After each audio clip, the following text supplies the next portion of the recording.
Dos mujeres fueron halladas muertas en Cádiz con rostros de 20 años, pero tenían más de 70. Y cuando la policía derribó la pared falsa del sótano, encontraron algo que ningún médico pudo explicar: un espejo en el que sus reflejos continuaban moviéndose por sí solos. Antes de empezar esta historia que te congelará la sangre, dinos desde dónde nos escuchas. Madrid, Barcelona, México, Argentina. Comenta tu ciudad y suscríbete al canal porque te prometo que después de ver lo que sucedió en esa mansión de Cádiz en 1875 te hará querer estar presente en las próximas historias que desafían toda explicación. Y ahora, prepárate para el caso más escalofriante de la España del siglo XIX. El viento del Atlántico azotaba las fachadas descoloridas del barrio del Pópulo aquella tarde de octubre de 1875. Las calles adoquinadas de Cádiz brillaban bajo la luz mortecina del atardecer, y los vendedores del mercado de abastos cerraban apresuradamente sus tenderetes, deseosos de escapar antes de que la noche se abalanzara sobre la ciudad, para guarecerse del viento que anunciaba tempestad. Pero había un lugar en la ciudad donde las ventanas siempre estaban cerradas, donde las cortinas de terciopelo granate nunca se abrían para dejar entrar la luz del día: la mansión Figueroa. La casa de 3 pisos se erguía en la calle Compañía como un fantasma de días más prósperos. Sus muros de piedra caliza, un día blancos como la espuma del mar, ahora estaban manchados por décadas de salitre y olvido.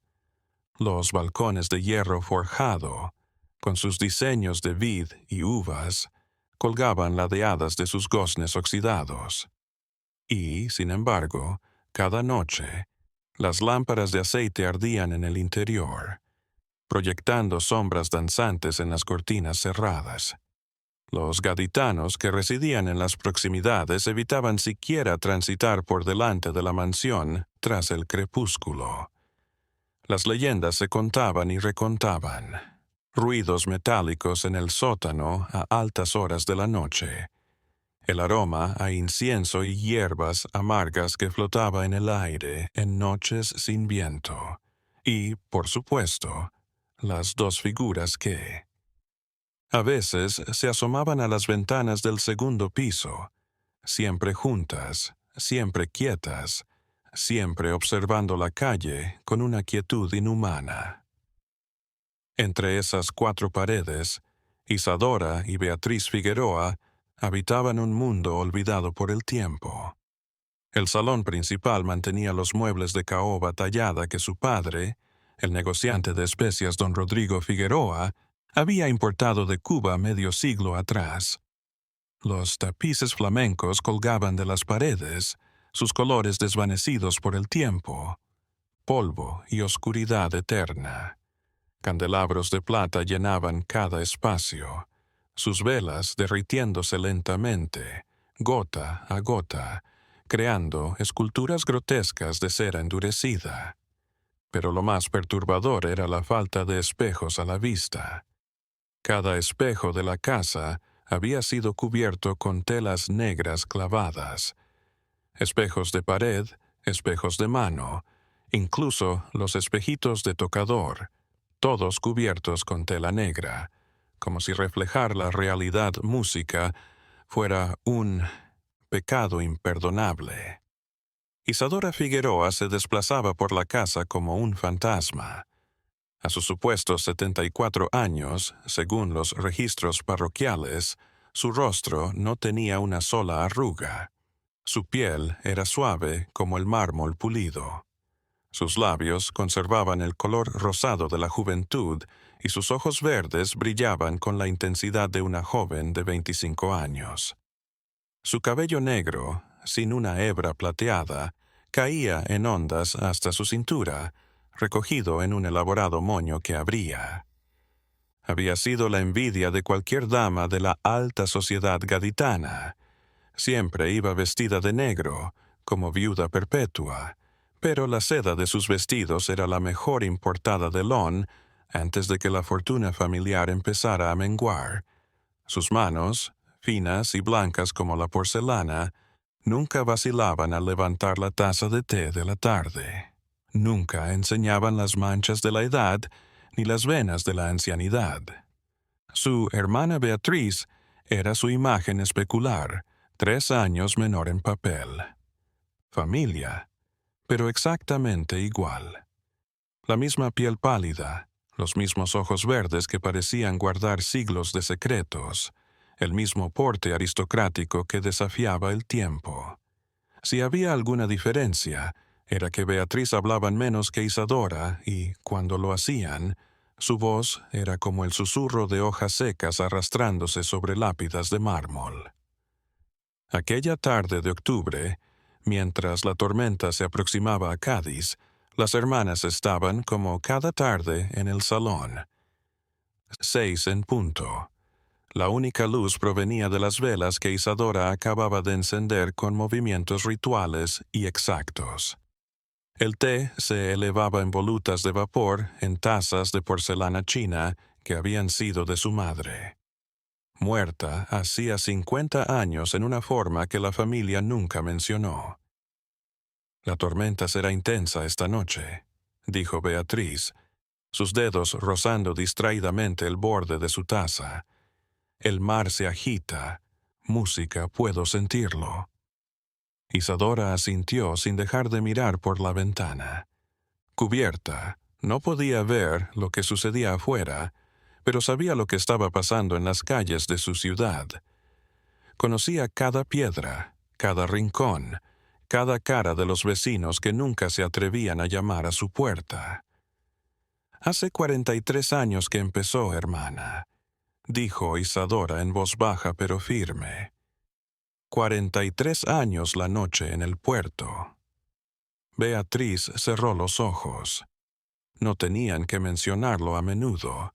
El recuerdo se alojaba en ellas como una cicatriz invisible, pero perpetua. «¿Crees? ¿Fue un error?», preguntó Beatriz, aunque sabía la respuesta. «Los errores son para los que tienen tiempo de arrepentirse», respondió Isadora. «Hace tiempo que perdimos ese derecho». Un trueno distante resonó sobre la ciudad, haciendo temblar las tazas de té. Las velas parpadearon, pero no se extinguieron. Nunca se apagaban. No importaba cuán fuerte el viento silbara a través de las grietas de las ventanas envejecidas. Beatriz se levantó y se dirigió a uno de los paños, negros que tapaban lo que evidentemente era un gran espejo en la pared oeste del salón. Su mano se extendió hacia la tela. Sus dedos tocaron el borde del terciopelo negro, pero no lo levantó. «A veces me gustaría verme de nuevo», murmuró, «recordar cómo era». «¿Sabes lo que pasa cuando miramos?», dijo Isadora, poniéndose en pie también. «Sabes lo que vemos y sabes lo que ellos ven en nosotras». Beatriz retiró la mano como si el trapo quemara. Se dejó caer en su asiento, derrotada por un anhelo que podía complacer sin castigo. El silencio volvió a llenar la habitación, solo interrumpido por el tic-tac del reloj de péndulo de su abuelo. Era un silencio pesado, cargado con décadas de cosas no expresadas, de preguntas no formuladas, de verdades enterradas tan profundamente que ni siquiera la muerte podía desenterrarlas. En el sótano, bajo capas de piedra y madera, algo se movió, un ruido suave, casi inaudible, como el roce de la seda sobre el cristal. Las hermanas se miraron entre sí. Lo conocían, lo oían todas las noches desde hacía 40 años. «Está nervioso», notó Beatriz. «Tiene hambre», le corrigió Isadora. «Siempre tiene hambre». Ambas se quedaron sentadas, inmóviles, mientras la tormenta finalmente estallaba sobre Cádiz. La lluvia azotaba las ventanas. El viento ululaba entre las callejuelas del barrio antiguo y la mansión Figueroa. Dos mujeres que habían dejado de envejecer hace décadas. Esperaban el amanecer como lo habían hecho miles de veces, pero esta noche sería diferente.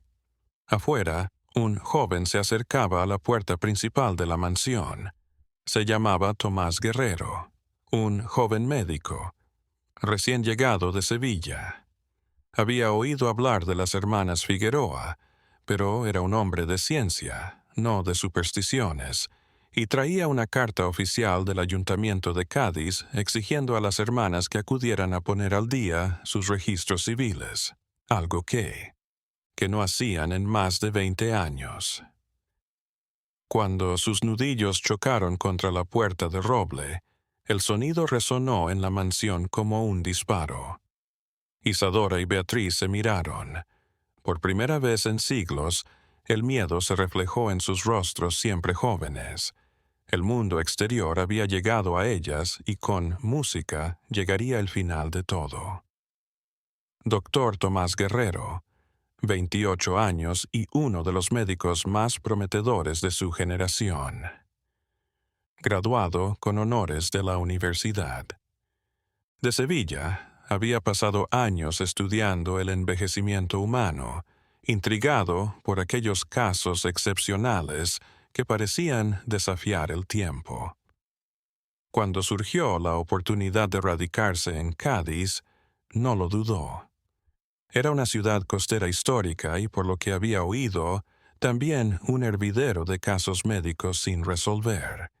La misiva del ayuntamiento había llegado a su consulta apenas 3 días después de instalarse en la ciudad. El alcalde, don Fernando Maldonado, le había encomendado personalmente que fuera a ver a las hermanas Figueroa. Son viejas locas, le había dicho el alcalde, moviéndose incómodo en su asiento, que han rechazado cualquier contacto oficial durante años. Necesitamos actualizar sus datos. Usted es joven, educado, menos aterrador que los anteriores. Tal vez lo que el alcalde no le había revelado y lo que Tomás aprendería en las cantinas portuarias esa misma noche era que 3 antiguos funcionarios habían intentado lo mismo. 2 habían vuelto pálidos y temblando, jurando no volver a acercarse a la casa.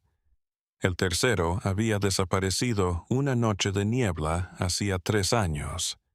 Y aunque nunca se halló crimen, los rumores decían que la mansión Figueroa ocultaba más que secretos familiares. Ahora, bajo la lluvia de Cádiz, Tomás estaba frente a la puerta de la mansión, su maletín médico en una mano, la carta oficial en la otra. La lluvia calaba su abrigo de lana y su sombrero de fieltro, pero él seguía esperando a que alguien respondiera. Minutos.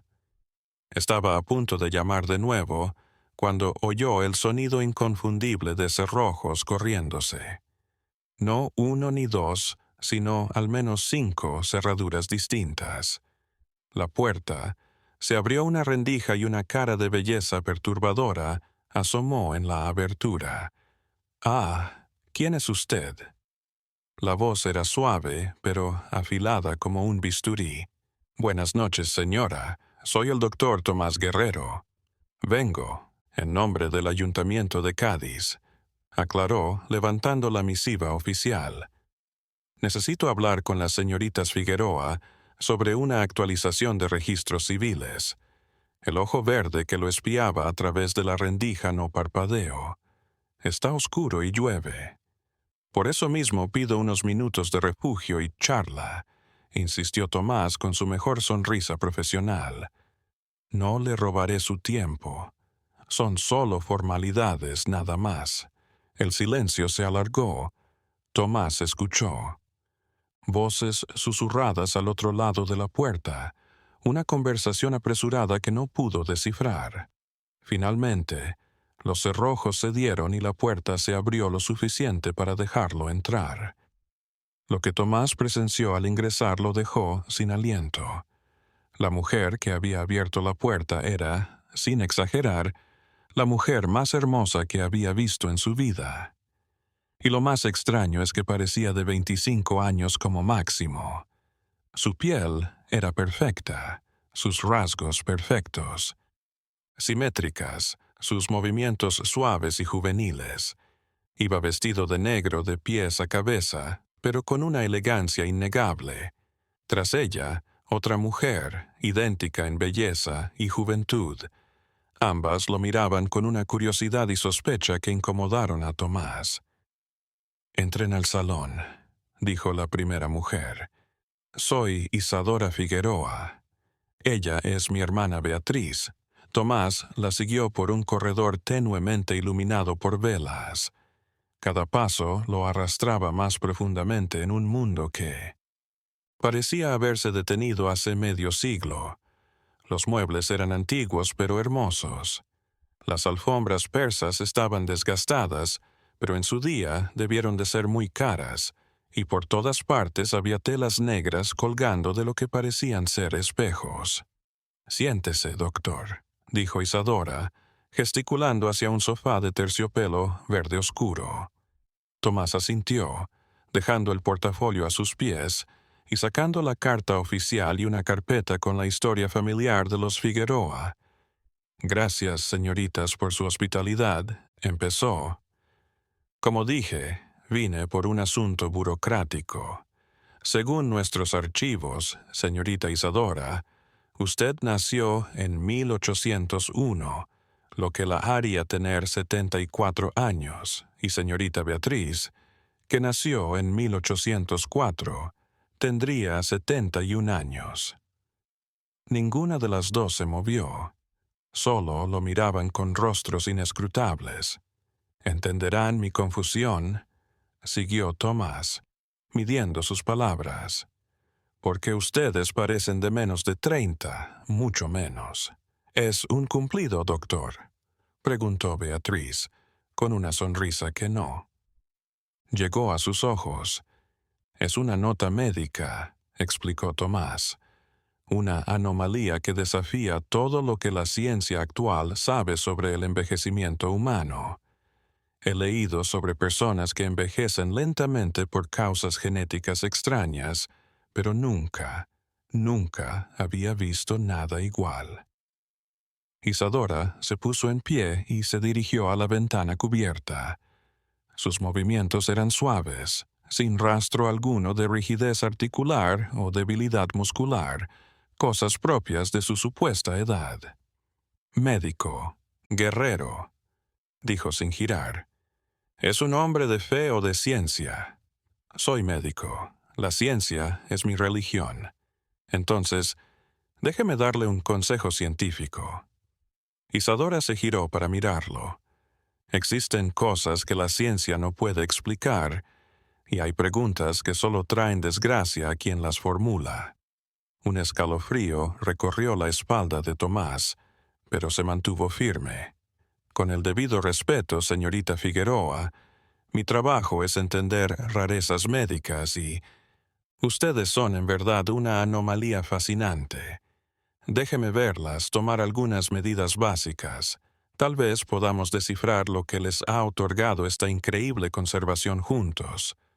Y si no queremos que nos entiendan», dijo Beatriz con voz gélida, «entonces tendré que informar al ayuntamiento que las hermanas Figueroa se niegan a colaborar con una inspección reglamentaria», respondió Tomás, endureciendo su tono, lo que podría abrir la puerta a medidas más invasivas.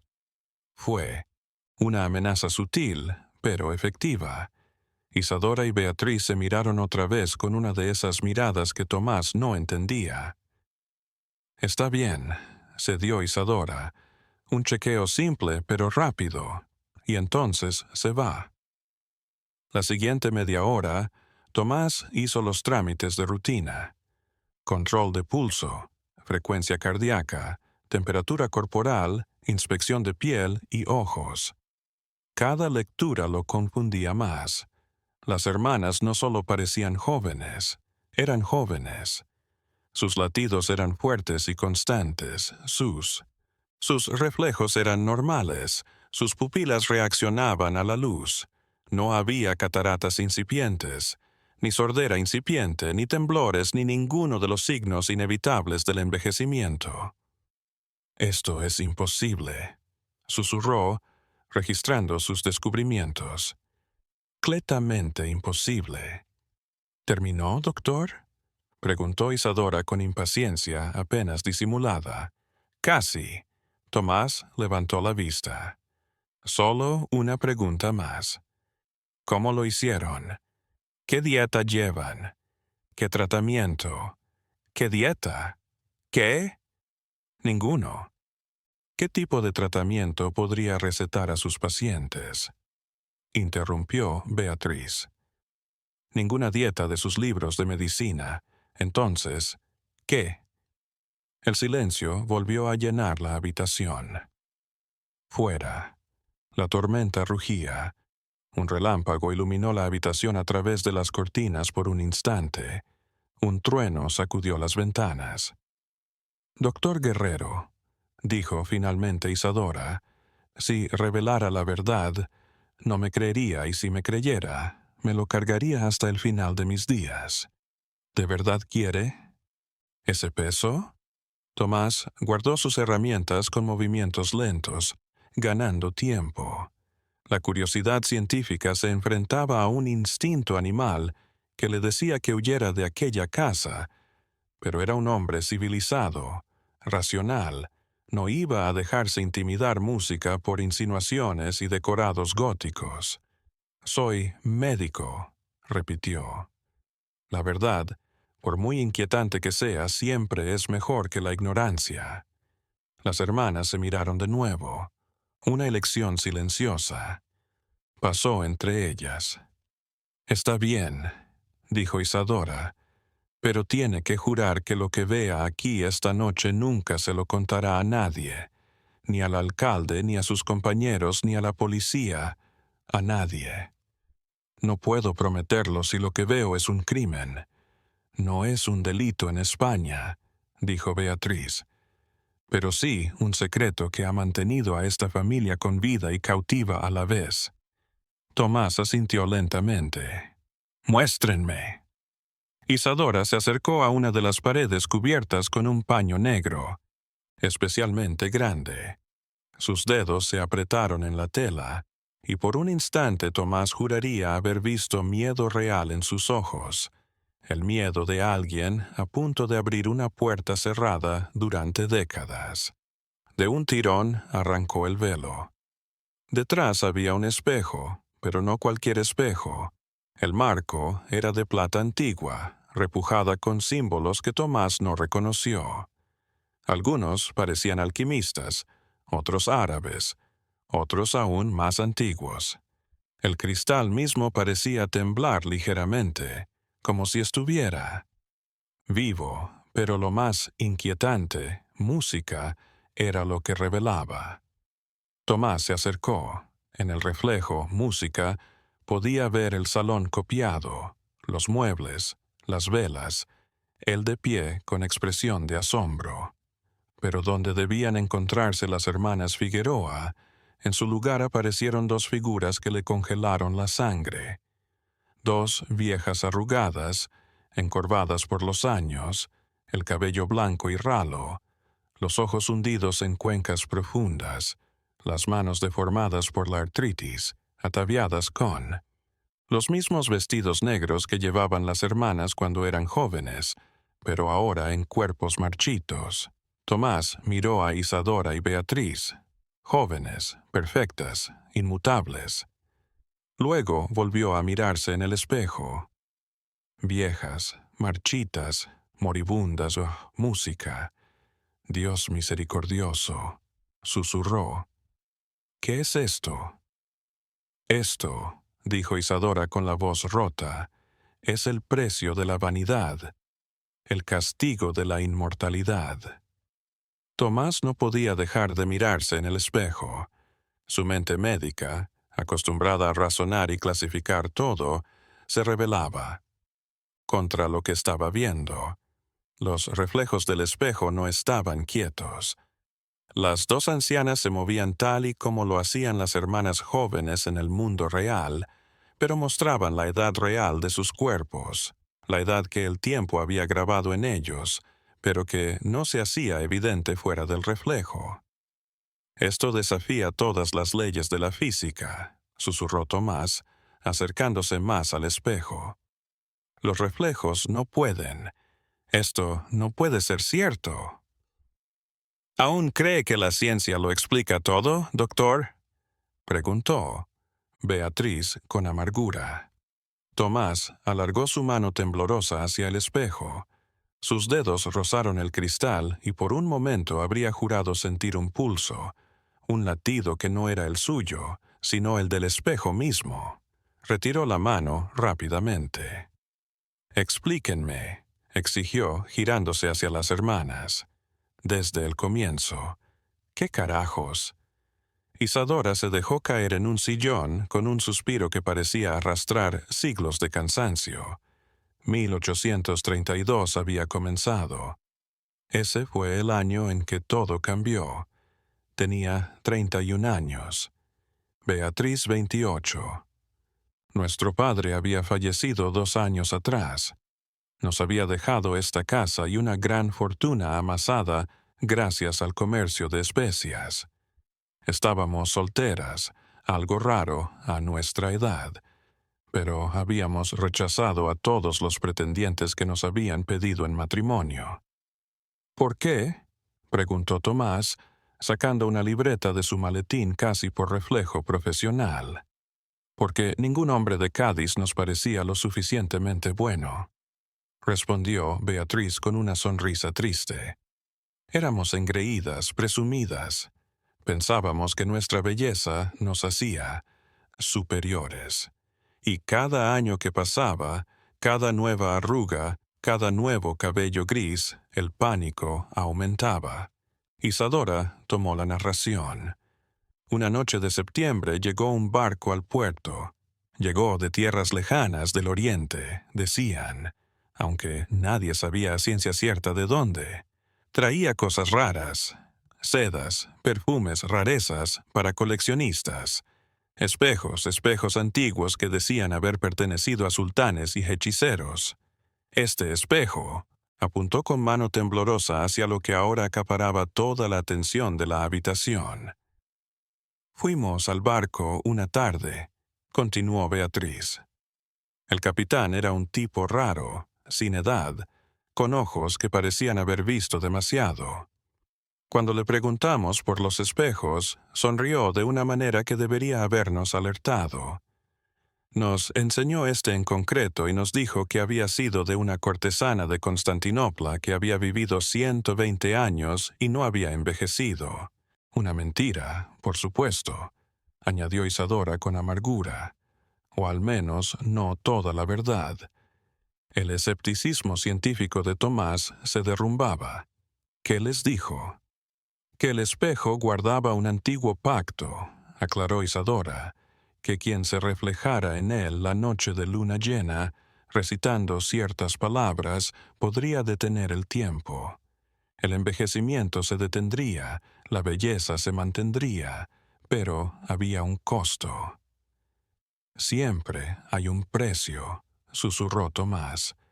«El precio era el reflejo», dijo Beatriz. «El espejo traga.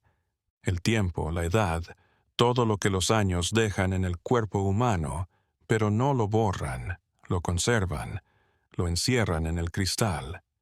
Así que, mientras nosotras seguimos jóvenes en el mundo real, nuestros cuerpos reales, nuestras edades reales, están en el espejo».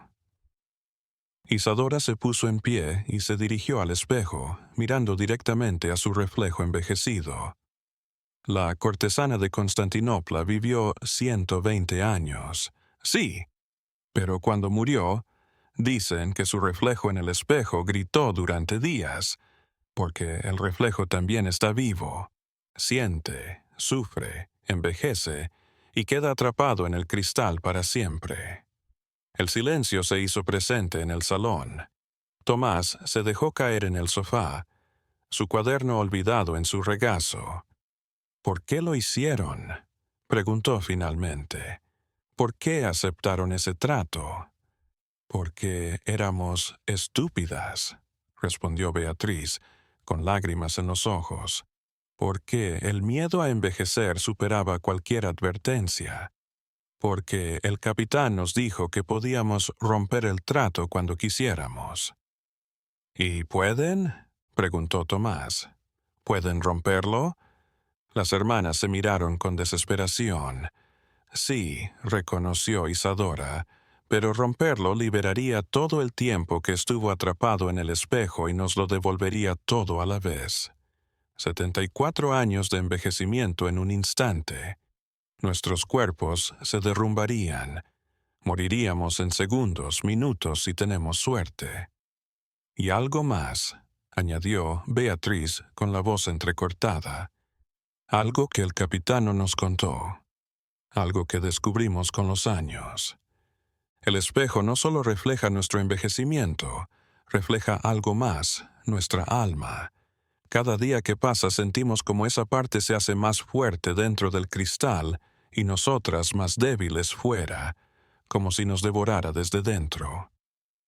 Tomás volvió a mirarse en el espejo.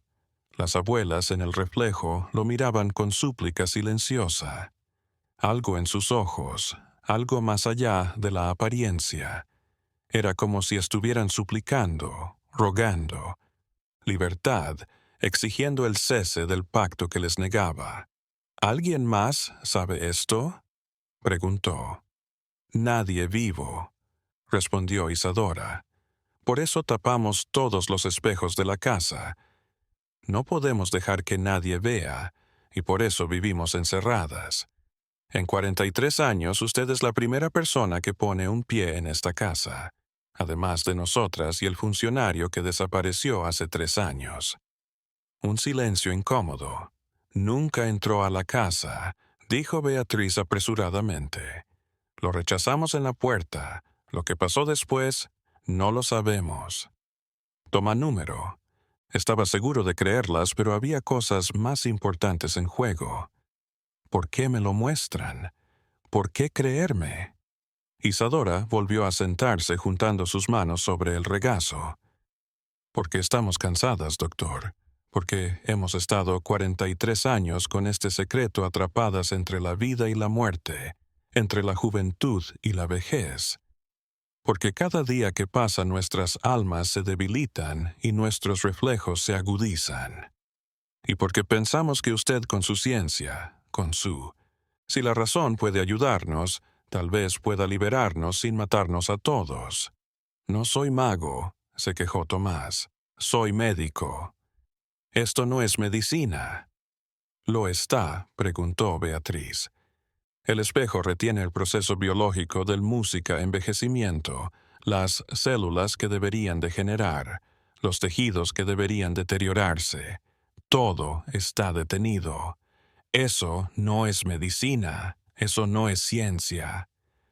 Tomás se pasó las manos por el pelo, intentando asimilar todo lo que había oído y visto. Una parte de él quería escapar, tachar de locas a estas mujeres, olvidar todo.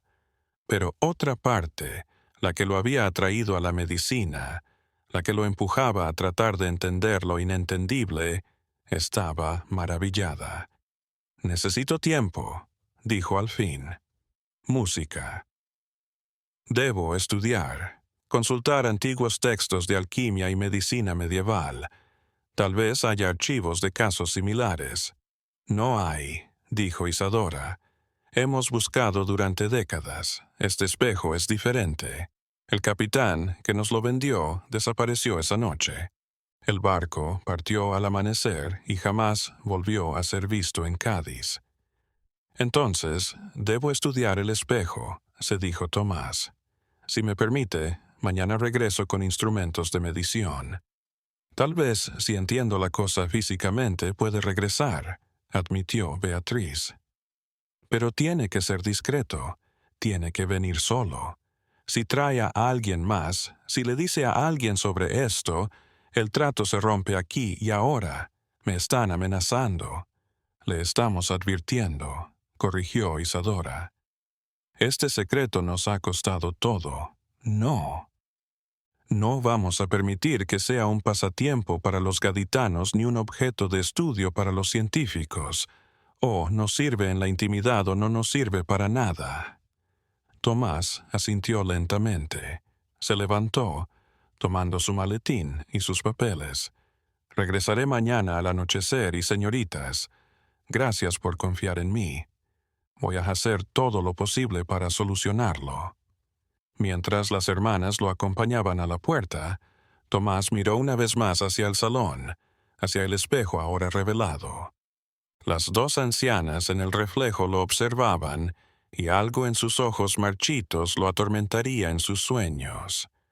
Esperanza, esperanza desesperada de que este forastero pudiera hacer lo que ellas no habían podido hacer en 40 años, liberarlas de su propia vanidad. La tormenta había cesado cuando Tomás salió a la calle. El aire olía a sal y a piedra mojada. Mientras se alejaba de la mansión Figueroa, no miró hacia atrás, pero si lo hubiera hecho, habría visto dos siluetas en la ventana de él. Segundo piso, viéndolo ir.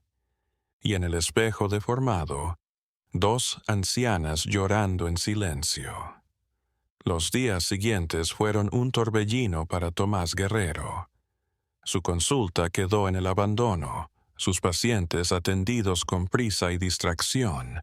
Todo su tiempo libre lo pasaba en las bibliotecas de la Universidad de Cádiz, leyendo textos raros de alquimia medieval, tratados árabes de óptica mágica, manuscritos góticos que mencionaban artefactos que atrapaban almas, leyendas dispersas, un espejo en Praga que mostraba el futuro, otro en El Cairo que revelaba pecados ocultos, pero nada igual a lo que tenían las hermanas Figueroa, nada que explicara cómo un objeto podía separar el envejecimiento físico del cuerpo que lo vivía.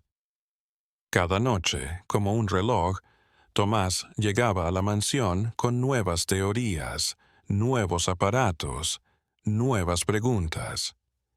Isadora y Beatriz lo acogían con esperanza y resignación, como enfermos terminales que se aferran a un médico que ofrece curas milagrosas, pero no puede prometerlas.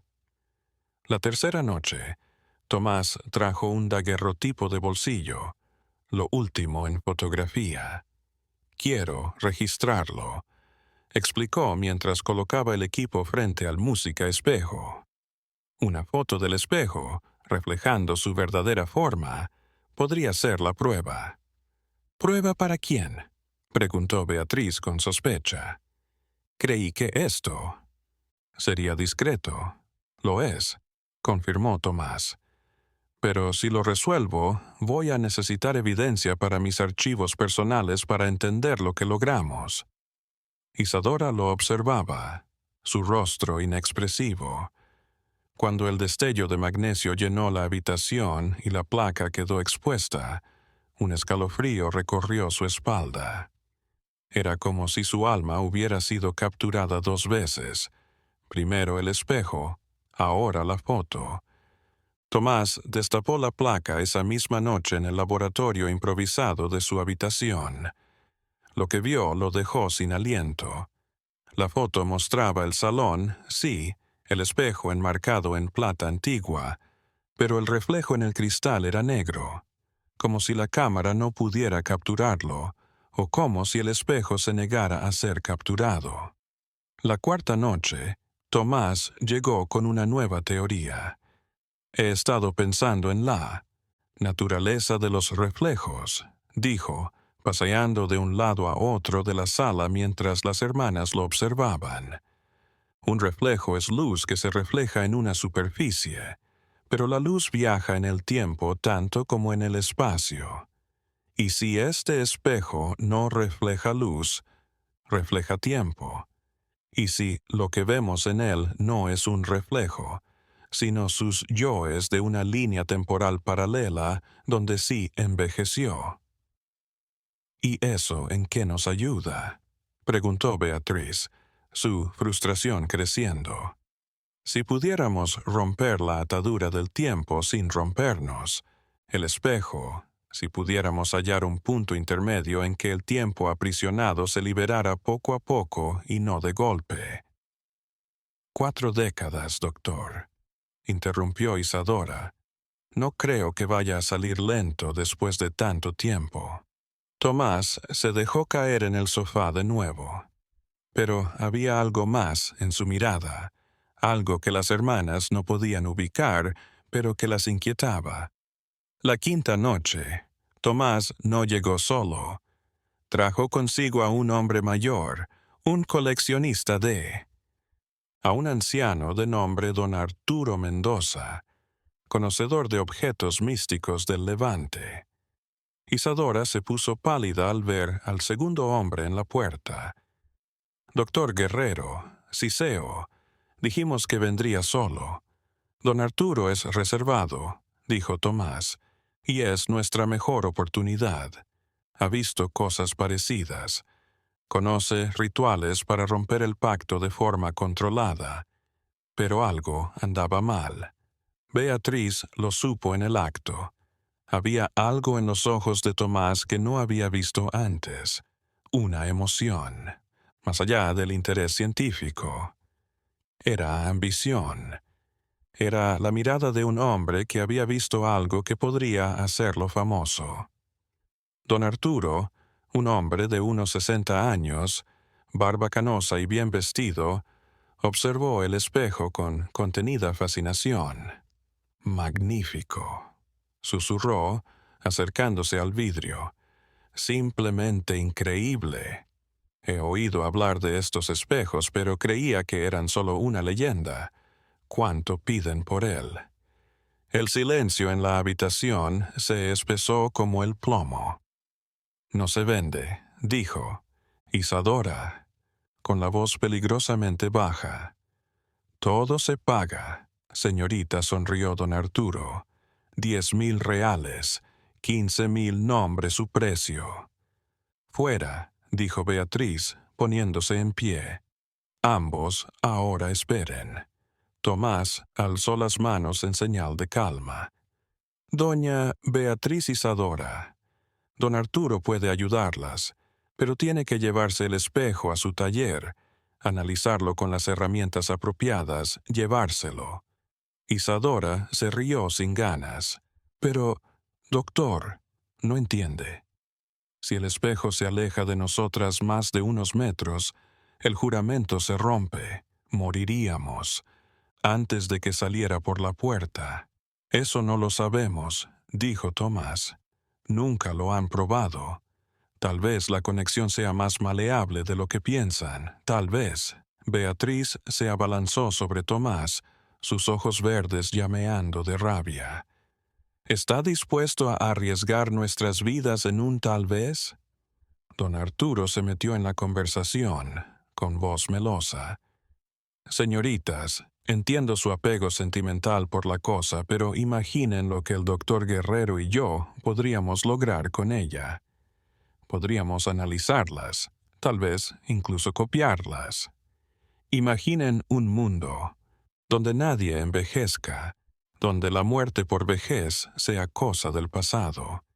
Serían heroínas de la humanidad. Serían conejillos de indias que usted mostraría en ferias y academias». Escupió Isadora. «No somos estúpidas, don Arturo, y usted, doctor Guerrero, nos ha fallado». Tomás sintió una punzada de culpa, pero la reprimió. Se había convencido de que estaba en lo cierto, de que la información que este espejo podía revelar merecía cualquier molestia temporal para sus hermanas. «Sí, no. Si cooperan voluntariamente», dijo Tomás con la voz tensa, «tendré que informar a las autoridades sanitarias. Algo así no se puede ocultar. Nos está amenazando». La voz de Beatriz era un susurro helado. «Les estoy dando una elección. Trabajen conmigo. Miremos bien el espejo o el secreto se revelará de todos modos.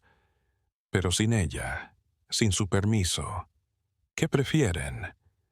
Fue el ultimátum equivocado en el momento equivocado. Algo se movió en el aire de la salón.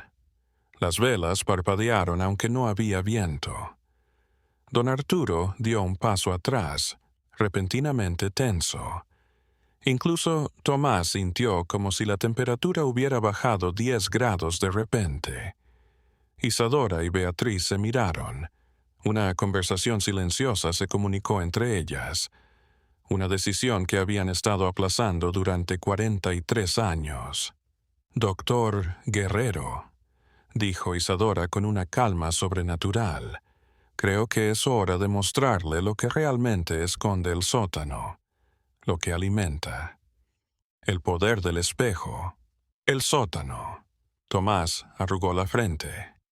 «Nunca hablaban del sótano, pues hay cosas que hasta nosotras mismas tenemos miedo de recordar», respondió Beatriz.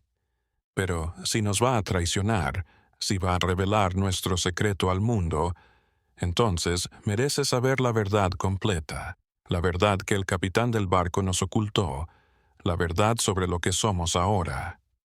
Don Arturo se había puesto pálido.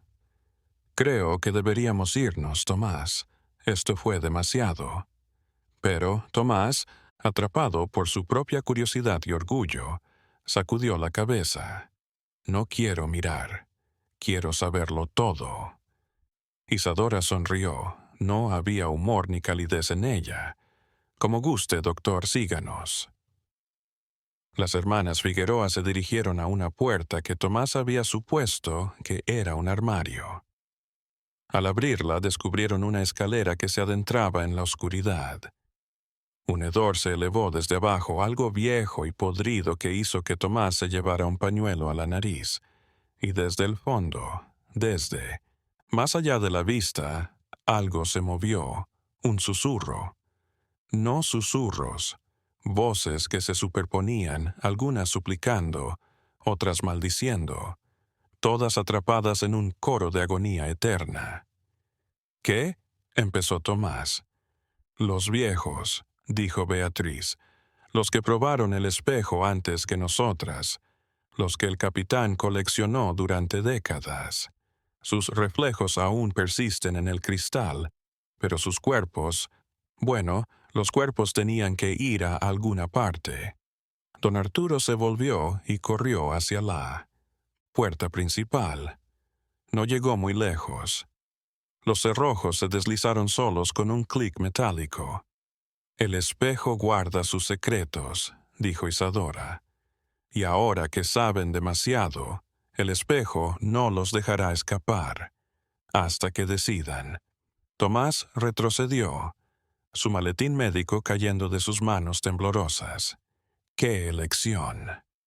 Las hermanas Figueroa se acercaron y ahora, música, a la luz vacilante de las velas, Tomás notó algo que había pasado por alto en todas sus visitas anteriores. Vio que, cuando las hermanas se movían, sus sombras no siempre lo hacían. Notó que cuando hablaban sus labios no siempre se movían a la par de sus palabras. Se dio cuenta de que no eran completamente humanas. «No, ya la elección de mirarse al espejo», dijo Beatriz, su voz como desde muy lejos, «de estar con nosotras en la eternidad o con los del sótano en la muerte». «Oh», añadió Isadora, «de si quieren olvidar lo que vieron esta noche y nunca volver, pero para eso tendrán que mirarse al espejo, aunque sea una sola vez, solo para que el espejo se quede con un poco de ustedes como fianza de silencio». El mundo de Tomás se derrumbó.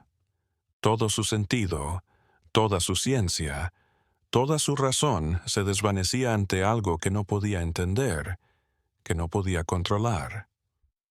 Don Arturo se había arrodillado, llorando, y las hermanas Figueroa, atrapadas entre la vida y la muerte, entre la juventud y la vejez, entre la cordura y la locura, aguardaban su respuesta con paciencia.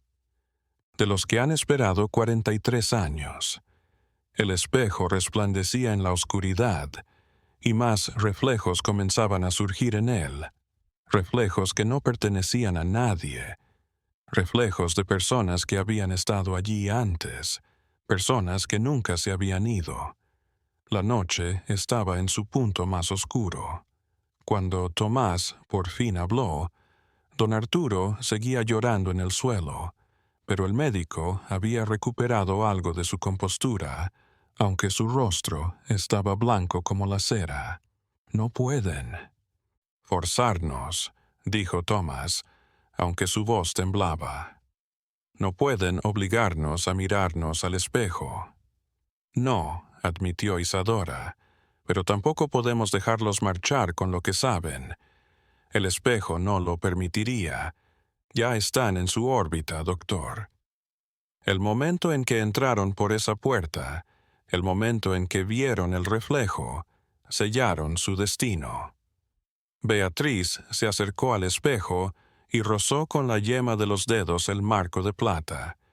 «Entienda, doctor Guerrero, no somos monstruos, no gozamos con esto, pero hemos aprendido con dolor y pérdida que el espejo está vivo.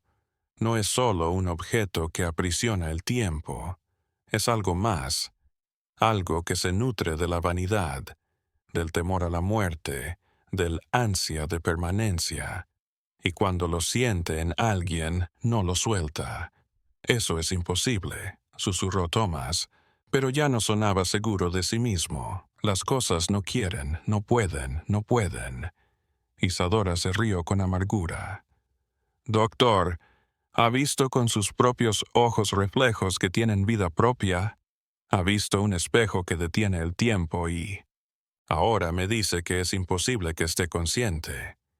Tomás recorrió la habitación con la mirada, buscando una salida, algo que lo liberara de esta pesadilla, pero las ventanas estaban cerradas con persianas que parecían soldadas.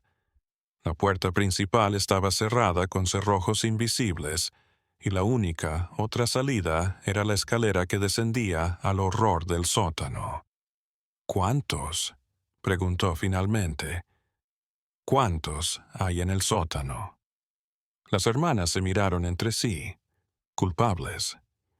«7», reconoció Beatriz.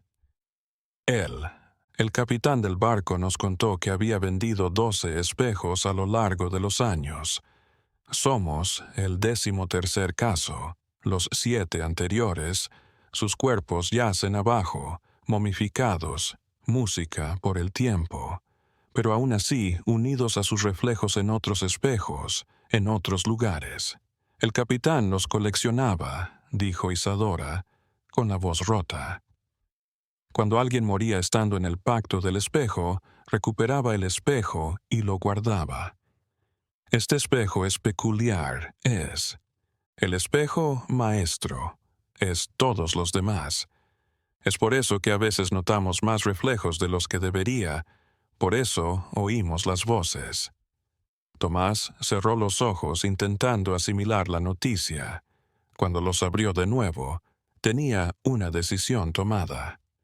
«Hay otra manera», dijo con más fuerza. «Podemos romper el espejo». El silencio que se produjo a continuación fue sepulcral. «No», susurró Beatriz. «No se atreva. Si el espejo es el origen del pacto, destruirlo acabaría con todo.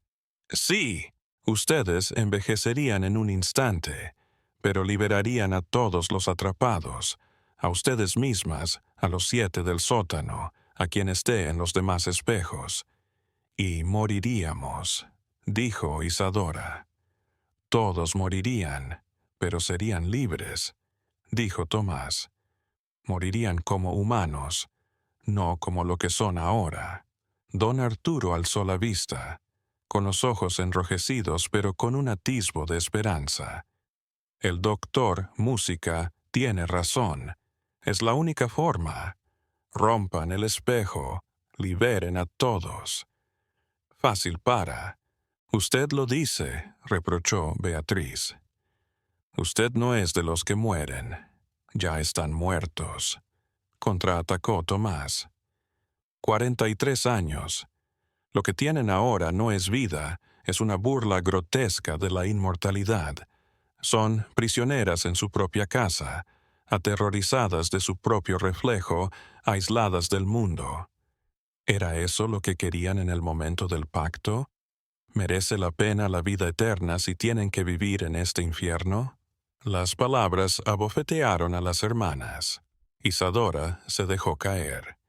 En un sillón, las lágrimas resbalando por sus mejillas perfectas. Todos estos años lloró. Todos estos años diciéndonos que era especial, que éramos especiales, que habíamos logrado lo que todos anhelan en secreto. Pero tiene razón, doctor. Esto no es vida. Esto dejó de ser vida hace décadas. Beatriz se arrodilló a su lado y tomó sus manos. Si rompemos el espejo, será rápido. Dolerá. Tomás se acercó, su rostro suavizado por la simpatía. No lo sé, reconoció sinceramente. Pero sea lo que sea, será él. Fin último y definitivo. No más reflejos, no más almas separadas, solo paz. Isadora miró a su hermana. Entonces se comunicaron como lo habían hecho toda su vida. Finalmente asintieron al unísono. Está bien, dijo Isadora, pero lo haremos nosotras, es nuestro fardo a cargar, nuestra elección a asumir. Se puso en pie de nuevo y se dirigió a la estantería donde guardaban algunas antigüedades. Tomó un candelabro de hierro, sopesándolo en sus manos. «Hermana», gritó Beatriz, «¿estás lista?» Beatriz se levantó, secándose las lágrimas. 43 años y estoy lista para ponerle fin. Las dos se detuvieron frente al espejo. En el reflejo, ambas ancianas las observaban con expresiones de repentina comprensión, temor y alivio mezclados. «Lo siento», susurró Isadora al reflejo de sí misma que había estado atrapada en el cristal durante décadas. «Lo siento por haberte arrastrado a esto. Sé que fui superficial, estúpida, pero ya». Terminó música para las dos. Alzó el candelabro sobre su cabeza y entonces, antes de que pudiera estrellarlo contra el espejo, algo increíble sucedió. Los reflejos en el espejo se transformaron. Las dos ancianas empezaron a rejuvenecerse como si el tiempo en el interior del cristal se hubiera puesto en reversa. Las arrugas se alisaron, el pelo volvió a ser negro, las espaldas se erguieron. En cuestión de segundos, los reflejos mostraban a Isadora y Beatriz tal como eran en realidad. Mundo real. Chicas. Perfectas. Jóvenes. Hermosas. Y entonces hablaron, no con la voz de las hermanas, sino con otra voz, la del espejo. «No nos mates. Podemos intentarlo de nuevo mejor esta vez, sin dolor, sin sótanos, sin secretos, solo juventud eterna. Y esta vez podríamos invitar a tus amigos, al médico, al coleccionista. Podrían unirse a vosotros. Ya no tienen que estar solas». Era tentador. Dios era tan tentador. Tomás could see the question in Isadora's face, the moment of hesitation where vanity and el miedo a morir se batía en duelo con la razón y las ansias de libertad. No dijo Isadora, su voz más fuerte que nunca. Ya no. Se terminaron los tratos, se terminaron las mentiras. Se terminó el vivir a medias. «¡Espera!», gritó la voz del espejo ahora desesperada. «Los del sótano, si me matas, mueren, todos morirán. Puedes llevar esas vidas en tu conciencia». «Están muertos», respondió Beatriz. «Solo sus reflejos quedan y esos reflejos necesitan descansar tanto como nosotras». Isadora miró a su hermana. Beatriz asintió. Juntas alzaron el candelabro. «Por mamá», dijo Isadora. «Música, por papá. Por las que podríamos haber sido, por la vida que nunca tuvimos, agregó Beatriz, y arrojó el candelabro contra el espejo. El ruido fue abrumador, no solo el cristal rompiéndose, sino algo más, como si 1000 voces gritaran a la vez, de alivio, de agonía, todas liberándose al fin de su prisión de plata y vidrio. Los trozos del espejo se estrellaron en el suelo en una lluvia de cristales que resplandecían. Cada trozo guardaba un destello de vida, de tiempo detenido, de almas fragmentadas. Y entonces Tomás vio horrorizado cómo las hermanas Figueroa se transformaban. No fue tan rápido como habían temido, lento, como si el tiempo se hubiera apiadado de sí mismo. Se le formaron arruguitas en el rabillo de los ojos. Hebras plateadas se abrieron paso entre el negro. Sus manos empezaron a llenarse de manchas seniles. Pero no parecían. Asustadas, de hecho sonreían. «No duele», susurró Isadora, sorprendida. «Creí que dolería, pero no duele. Me siento más ligera», dijo Beatriz, como si me hubiera quitado un peso de encima. Don Arturo y Tomás miraban sin poder hacer nada mientras las hermanas envejecían frente a sus ojos.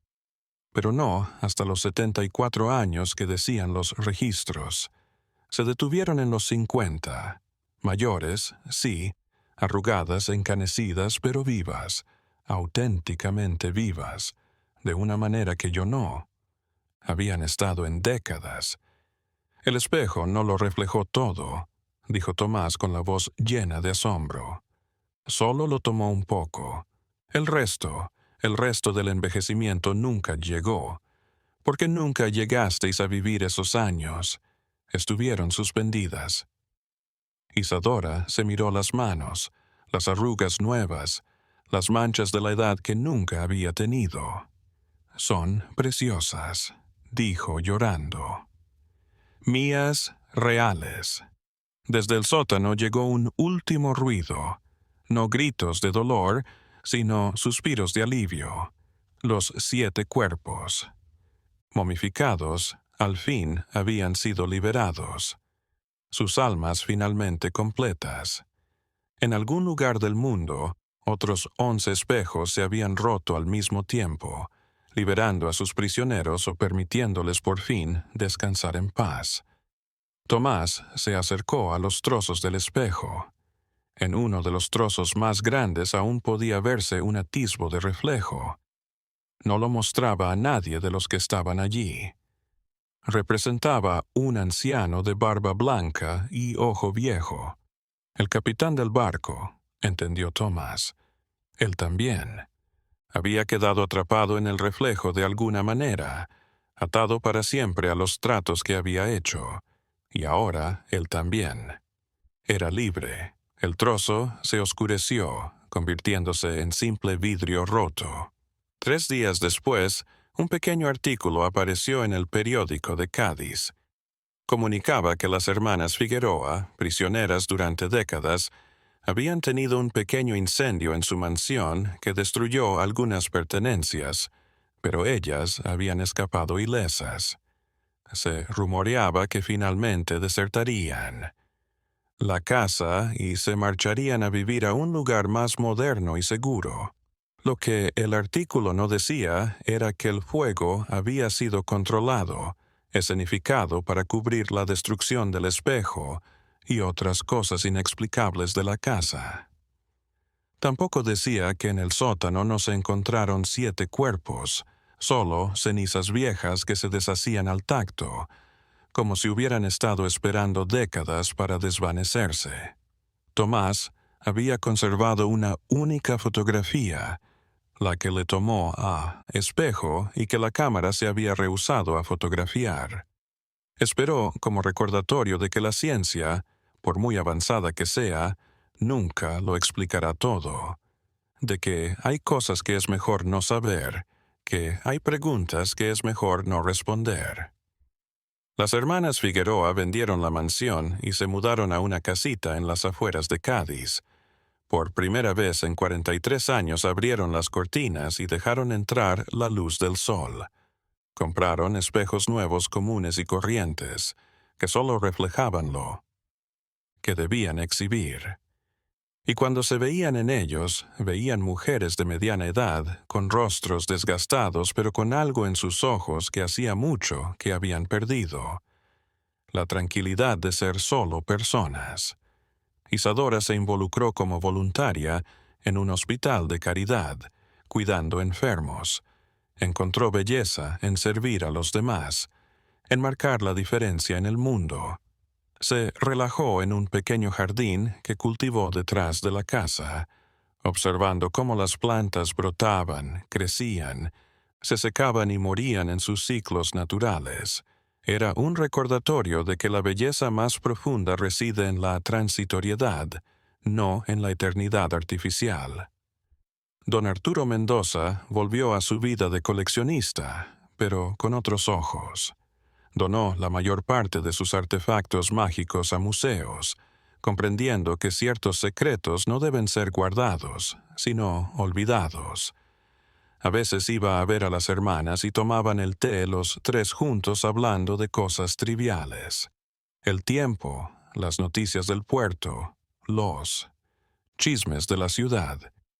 Era, pensaba don Arturo, mucho mejor que hablar de inmortalidad y espejos malditos. Tomás Guerrero siguió ejerciendo la medicina, música, pero nunca llegó a publicar sus conclusiones sobre el caso Figueroa. Algunos de sus compañeros lo reprendieron por dejar pasar una oportunidad científica sin precedentes, pero él solo sonreía y cambiaba de tema. Había aprendido que no todo el conocimiento debía revelarse, no todo enigma debía resolverse y que a veces la mayor sabiduría consistía en saber cuándo parar. Por las noches, al salir del consultorio y regresar a casa, Tomás a veces pasaba frente a lo que había sido la mansión Figueroa.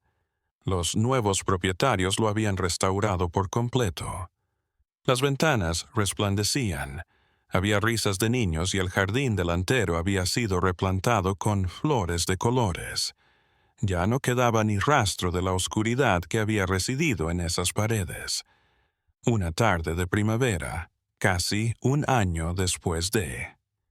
Después de la noche tormentosa, Tomás se topó con Isadora en el mercado.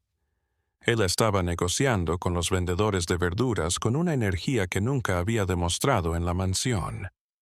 Su cabello, ahora completamente plateado, estaba recogido en un sencillo moño. Las líneas alrededor de sus ojos se apretaban cuando sonreía. Doctor Guerrero lo saludó con sinceridad. «¡Qué sorpresa, señorita Figueroa!», respondió él, ya no encontrándolo extraño. Mirándola ahora, una mujer de mediana edad, en lugar de la joven eternamente hermosa que había conocido. «Se ve bien, se ve feliz». «Lo estoy», reconoció ella, pero no había tristeza en su sonrisa como lo había habido durante décadas. «Por primera vez en mi vida, o al menos en mi vida real, soy feliz». «¿Sabe qué, doctor?» «¿Qué?» «El otro día me descubrí una cana nueva y me alegré. Alegría pura de comprobar que estoy viva, de que el tiempo está pasando generalmente, yo, mortal, que esto se acabará y está bien que se acabe». Tomás sonrió, entendiendo lo que quería decir. «La muerte es lo que le da sentido a la vida», dijo. «Sin ella todo pierde sentido, porque siempre habrá otro y otro y otro más». Exacto. Isadora echó las verduras en su cesta. «Mi hermana y yo siempre comentamos los años que perdimos, 43 años viviendo una mentira, pero también lo afortunadas que somos de haber. Tuvo una segunda oportunidad. No mucha gente lo consigue». «No», asintió Tomás, «no muchas». Se produjo un silencio cómodo entre ellos. El silencio que solo se encuentra entre alguien que ha compartido algo profundo y aterrador. ¿Alguna vez piensa en el espejo?, preguntó Tomás al fin. En lo que reveló, en lo que se convirtió, Isadora reflexionó. A veces, reconoció, especialmente en las noches, me pregunto por las otras 11 personas que tenían espejos iguales. Si ellos también fueron liberados cuando destruimos el nuestro, si encontraron la paz, o simplemente dejaron de ser. Se pregunta por el capitán del barco. ¿Quién era? ¿Por qué hacía lo que hacía? Y descubre la respuesta. No, negó con la cabeza. Pero ya no las necesito. Hay preguntas que no están hechas para ser respondidas. Hay historias sin final claro, música, y eso también está bien. Tomás asintió, recordando la fotografía que aún conservaba en su estudio, la única prueba de lo que había visto. Tiene razón. Tal vez la lección no es encontrar todas las respuestas, sino aprender a vivir con las preguntas. Muy filosófico para un hombre de ciencia, doctor, bromeó Isadora. Digamos que he ampliado mi definición de conocimiento aceptable, respondió él sonriendo. Se despidieron cortésmente y cada uno siguió con sus compras, pero mientras Tomás se alejaba, se giró de nuevo para mirar a Isadora. Ella se reía con una florista, su cara viva, sus gestos naturales, sin siglos de culpa y secretos a cuestas. Era hermosa, pensó, no de la manera sobrenatural y antinatural en que había estado cuando estaba bajo el hechizo del espejo, sino de una manera más profunda. La belleza de alguien que había mirado a sus demonios y había hecho lo más difícil y había salido por el otro lado, más entera. Esa noche, Tomás cogió la foto del espejo y la llevó a su chimenea. Por un buen rato, la sostuvo en sus manos contemplando la imagen difusa del marco de plata y el vacío negro donde debería estar el reflejo. Entonces, con un gesto decisivo, la lanzó al fuego. Las llamas la devoraron, el papel chamuscándose y ennegreciéndose hasta convertirse en cenizas. Y con ella se fue la última huella física del espejo que había capturado almas y robado tiempo. Pero la lección quedaba escrita no en papel ni en cristal, sino en la mente y en el corazón. Una lección sobre la vanidad, sobre el precio de la inmortalidad, sobre el valor de la imperfección y la mortalidad. Una lección que Tomás arrastraría por el resto de sus días mortales, los que habrían de llegar a su fin sin espejos mágicos para alargar lo que nunca debió ser eterno.